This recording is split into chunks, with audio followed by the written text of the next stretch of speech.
What if I told you the worst thing that could ever happen to you might actually be the beginning of your greatest transformation? In the city of Cyprus around 300 BC, there lived a man named Zeno of Citium, wealthy trader who had everything most people spend their entire lives chasing: money, status, security. But in a single moment, all of it vanished. While sailing from Phoenicia to Piraeus, his ship sank, taking with it every possession he owned. Just like that, he went from wealth to nothing. Now pause for a second and put yourself in his place. Everything you've worked for gone.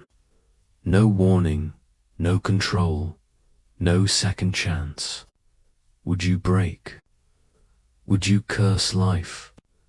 Would you feel like the world has treated you unfairly? For most people, the answer is yes. But Zeno didn't react like most people. And that's exactly why his story still echoes thousands of years later. Instead of collapsing under the weight of loss, Zeno made a decision, a small but powerful shift in perspective that would go on to change the course of history. After immersing himself in the teachings of Socrates and other great thinkers, he founded what we now call Stoicism. At its core, Stoicism isn't about being emotionless, it's about mastering your response. Zeno understood something most people never fully grasp. You don't control what happens to you, but you always control how you respond to it. And that response determines everything. Instead of crying over what he lost, he focused on what remained: his mind, his discipline, his ability to choose calm over chaos. That single shift from reaction to control became the foundation of a philosophy that has guided people for centuries. But here's where most people misunderstand Stoicism today. They think a Stoic is someone cold, unbreakable, someone who never feels pain or anger. That's not true. Stoicism doesn't erase emotion, it refines it. It teaches you how to process pain without being controlled by it. It gives you the power to turn suffering into strength, chaos into clarity, and setbacks into stepping stones. That's why its influence spread far beyond just one man. From a former slave like Epictetus, to a powerful statesman like Seneca, to even a Roman emperor like Marcus Aurelius, Stoicism proved that wisdom doesn't belong to status. It belongs to those willing to think differently. And what made Stoicism even more powerful was its inclusivity. It wasn't hidden behind palace walls or reserved for the elite. It was taught in public spaces, open to everyone, slave or emperor, man or woman. At a time when women were often denied education, thinkers like Musonius, Rufus openly argued that virtue and wisdom belong to all human beings, not just a select few. The Stoics even introduced the idea of being a citizen of the world, a mindset of unity, not division. Imagine that. Thousands of years ago, they were already teaching ideas that the modern world is still struggling to fully embrace. Now, let's bring this back to you. Why do so many people today turn to Stoicism? Because life is unpredictable. Things go wrong. Plans fall apart. People leave. Opportunities disappear. And more often than not, it's not the pain itself that breaks us, it's the unexpectedness of it. Think about rain. Rain isn't a bad thing. It nourishes the earth, sustains life. But when you're caught in it without an umbrella, suddenly it feels like a problem. Why? Because you didn't expect it. But imagine if you did expect it. You wouldn't panic. You'd prepare. And that's exactly what Stoicism teaches. Expect life to be difficult, so when it is, you remain steady.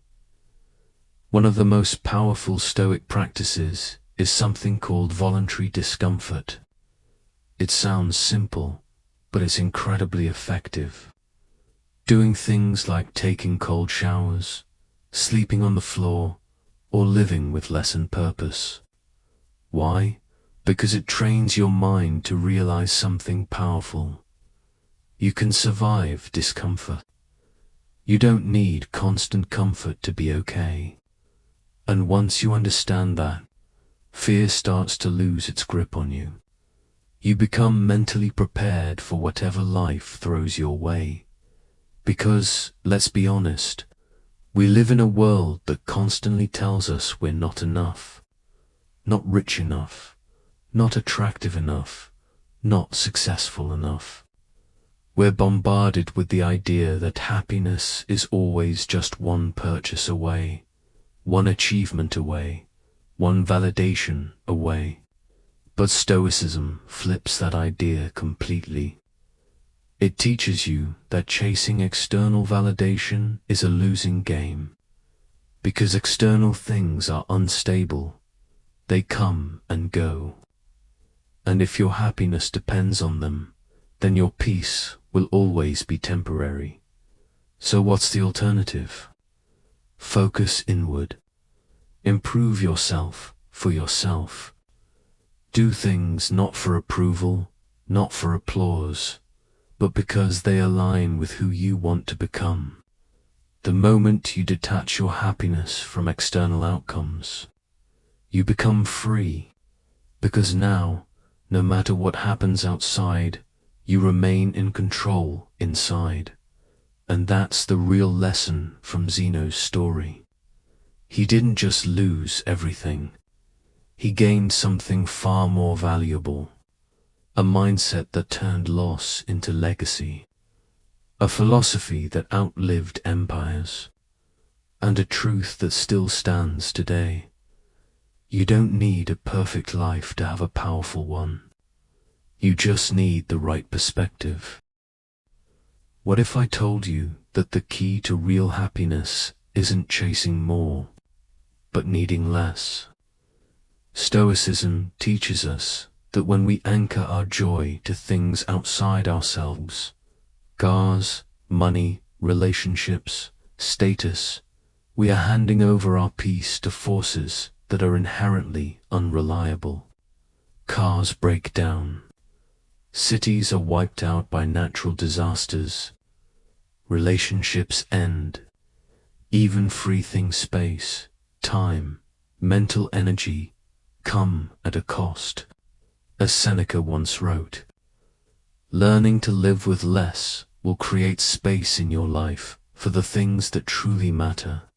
True freedom, true happiness, comes from valuing yourself, not the things you have or could acquire. This is where the most fundamental Stoic principle comes in, the dichotomy of control. Simply put, some things are in our power, and others are not. And the key to a life of resilience is learning to separate the two. As Epictetus said, the chief task in life is simply this: to identify and separate matters so that I can say clearly to myself which are externals not under my control, and which have to do with the choices I actually control. You can't control the stock market, the weather, or whether the algorithm pushes your latest video. But you can control your effort, your mindset, and how you respond to what life throws at you. Let me make this practical. You spend months crafting a YouTube video. Research, scripting, filming, editing, thumbnails, titles. The work is endless. You click upload, and suddenly the power shifts from your hands to the YouTube algorithm. The views, likes, and subscribers are out of your control. A true Stoic wouldn't tie their sense of success to those numbers. They judge themselves on the effort, not the external outcome. They trust the process and understand that effort is always within their control, even if the reward is not.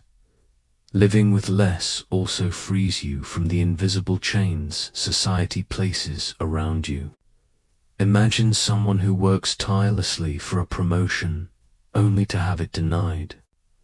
Most people would feel cheated, frustrated, or unworthy. But a Stoic sees it differently.